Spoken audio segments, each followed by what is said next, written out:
Okay. Bismillahirrahmanirrahim. Assalamualaikum warahmatullahi wabarakatuh. Nama saya Muhammad Harizuddin bin Muhammad Taharuddin. Nombor kad pengenalan 050602011061. Pada hari ini saya akan menerangkan tentang sistem ejaan dan kegramatisan aspek tata bahasa. Sistem ejaan bahasa Melayu telah diisytiharkan secara rasmi untuk digunakan pada 16 Ogos 1972. Ini adalah hasil perjanjian dengan Majlis Indonesia-Malaysia. Mengikut Ahmad Johari Moen 1922, tulisan Rumi kemudiannya bermula di alam Melayu. Kedatangan orang Barat, David, adalah orang pertama yang menggunakan Romaji selepas Barbosa atau Melaka, ditakluki oleh Portugis di Melaka pada tahun 1516. Romaji mengandungi 26 huruf daripada A hingga ke Z. Terdapat tiga ciri utama daripada sistem ejaan Rumi 1972. Yang pertama ialah huruf dalam bahasa, yang kedua sistem pola kelarasan huruf vokal, dan yang terakhir ejaan kata pinjaman.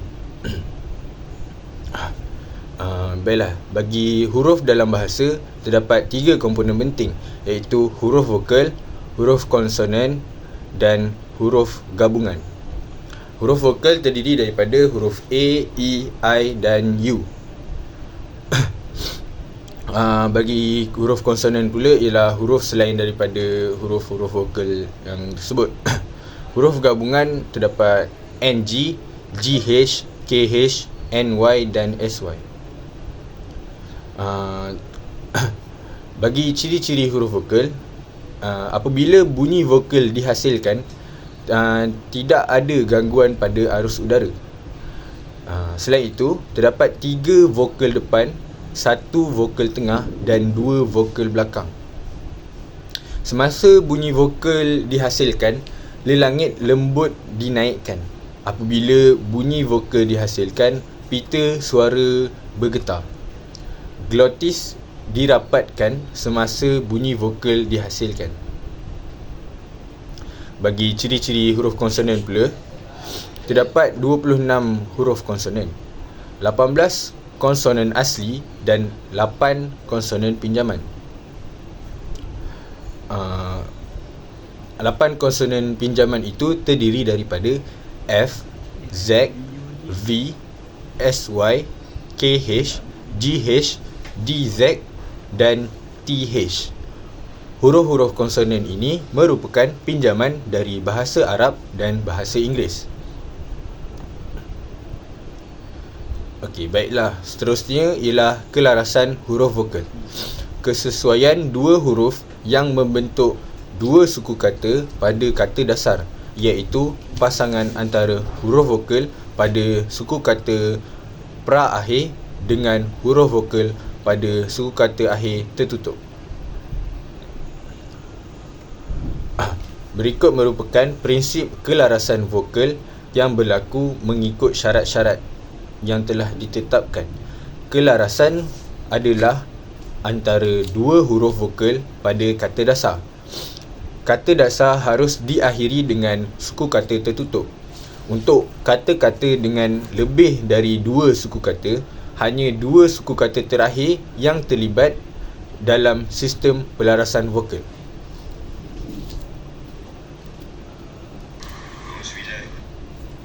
Seterusnya ialah ejaan kata pinjaman.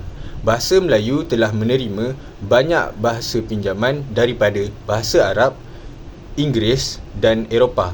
Hal ini kerana Inggeris dan Belanda telah menjajah ke tanah Melayu. Bahasa Inggeris telah diserap masuk ke dalam kehidupan orang Melayu sebagai bahasa pendidikan, bahasa pentadbiran dan bahasa perniagaan. Aspek kesusasteraan berubah apabila India masuk ke tanah Melayu. Bagi ejaan kata pinjaman, ianya perlu mengikut penyesuaian huruf-huruf konsonan tertentu. Selain itu, Terdapat juga pengguguran satu daripada gabungan konsonan yang sama. Selepas itu, pengekalan gugusan konsonan dalam bahasa Inggeris dengan beberapa penyesuaian. Selain itu, terdapat juga pengekalan huruf G yang diucapkan sebagai huruf J.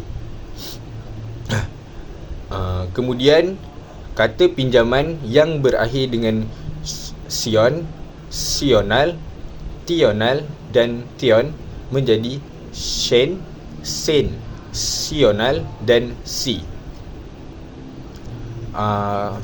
Terdapat juga pengejaan kata isme yang berakhir isme. Kemudian terdapat juga pengejaan kata pinjaman daripada bahasa Inggeris yang mantap. Okey, baiklah. Seterusnya ialah kegramatisan tata bahasa. Terdiri daripada kesalahan ejaan, kesalahan kata dan kesalahan ayat. Kegramatisan tata bahasa adalah amat penting dalam sesuatu penulisan. Apabila sesuatu penulisan itu mengikuti kegramatisan tata bahasa, sudah tentu hasil penulisan itu mudah difahami dan berkesan. Justru, pembaca juga akan lebih menarik untuk membaca penulisan tersebut. Dalam pentaksiran berterusan ini, saya telah mengkaji kesalahan ejaan dalam papan iklan. Papan iklan merupakan papan yang dipamerkan untuk memaklumkan kepada orang ramai tentang apa-apa barangan, keluaran, pengeluaran, industri, kerjaya, syarikat, perbadanan, organisasi atau sebarang perkara atau maklumat lain di atas papan dinding, menara, setiang, papan, bumbung, dinding dan papan lain. Papan iklan direka mengikut bentuk dan cita rasa dan arus masa yang bersesuaian untuk menarik perhatian orang awam dan seterusnya memastikan produk atau perkhidmatan yang ditawarkan menjadi pilihan orang awam. Selari dengan perkembangan teknologi masa kini, papan iklan turut mengalami revolusi yang pantas demi mencapai matlamat pemilik atau pengusaha perniagaan. Ada sebahagian peniaga yang tidak mengambil peduli berkaitan tata bahasa dalam proses mengiklankan perniagaan mereka. Baiklah, kesalahan yang pertama. Kesalahan ejaan. Kesalahan ejaan pada iklan kejohanan sepak takraw terbuka air hitam Piala YB Joseph Ng Su Sian. Kesalahan ejaan pada Piala Irangan. Ejaan yang betul ialah Piala Iringan. Okey, seterusnya ialah kesalahan kedua, kesalahan kata pinjaman. Ejaan buffet pada iklan buffet Ramadan. Ejaan yang betul ialah buffet dengan penggunaan satu sahaja huruf F dalam ejaan tersebut. Buffet ialah kata pinjaman bahasa Perancis. Buffet bermaksud makanan yang dihidang untuk pelanggan dan kebiasaannya secara layan diri. Ejaan buffet yang terdapat dua F merupakan ejaan dalam bahasa Inggeris. Baiklah, kita pindah kepada kesalahan ketiga, kesalahan morfologi. Kesalahan morfologi pada papan iklan pemberi pinjam wang berlesen City Exotic Sendirian Berhad. Terdapat kesalahan morfologi pada perkataan pinjam. Pinjam bermaksud memberi sesuatu untuk digunakan buat sementara dengan janji untuk mengembalikannya apabila tiba masanya. Perkataan yang sepatutnya digunakan pada papan iklan ini ialah pemberi pinjaman wang. Perkataan pinjam dan pinjaman membawa maksud yang berbeza mengikut situasi ayat. Perkataan pinjam kebiasaannya digunakan untuk meminta seseorang meminjam sesuatu barang. Contoh penggunaan perkataan pinjam yang boleh saya berikan ialah, bolehkah saya pinjam buku awak? manakala perkataan pinjaman merupakan kata yang berfungsi untuk memberi sesuatu kepada seseorang. Sebagai contoh, Abu memberi khidmat pinjaman wang kepada Ali. Daripada dua perkataan tersebut, pinjam dan pinjaman kedua-duanya berfungsi sebagai dua benda yang berbeza dalam ayat tersebut. Okey, baiklah, kita berpindah kepada kesalahan keempat. Kesalahan kata majmuk. Kesalahan kata majmuk pada iklan pakar bina rumah dan ubah suai rumah. Perkataan ubah suai sepatutnya dieja dengan cara dijarakkan.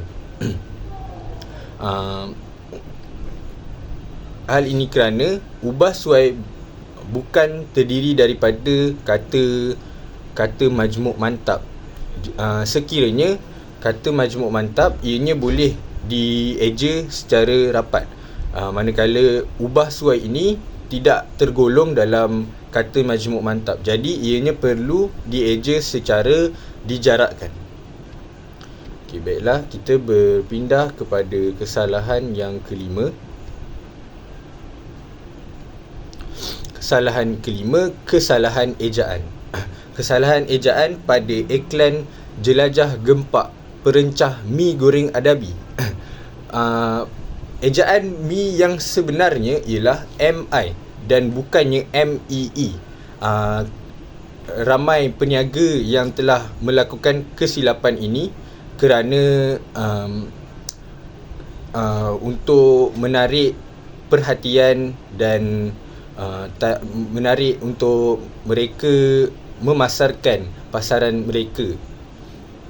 Dan ejaan yang sebetulnya mengikut Dewan Bahasa dan Pustaka ialah MI. Okay, baiklah, kita berpindah kepada kesalahan yang terakhir, kesalahan ke-6. Kesalahan frasa. Kesalahan frasa dalam iklan goreng pisang.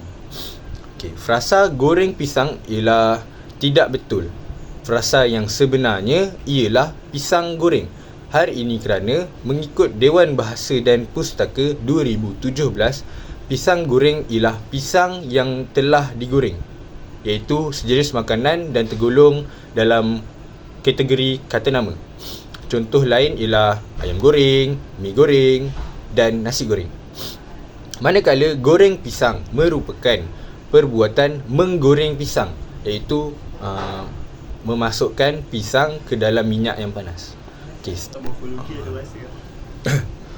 Sebagai rumusan, salah satu cara bahasa boleh menjadi lebih baik ialah dengan cara pengiklanan. Kajian tentang cara bahasa digunakan dalam teks pengiklanan di lokasi tertentu boleh membantu menjelaskan cara bahasa penduduk setempat menggunakannya. Sebagai contoh, jika bahasa tertentu sangat biasa digunakan dalam kalangan masyarakat, ianya akan menjadi kebiasaan dan kesalahan tersebut sukar untuk dibetulkan. Oleh itu, kita seharusnya mempraktikkan bahasa yang betul untuk memastikan tata bahasa Melayu ini dapat diaplikasikan dengan betul dan tepat. Dan semua pihak haruslah mengambil peduli dalam usaha memperkasakan bahasa Melayu dari aspek tata bahasa, khususnya dalam bidang periklanan, agar suatu hari nanti kesemua papan iklan dapat mengaplikasikan tata bahasa yang betul dan tepat.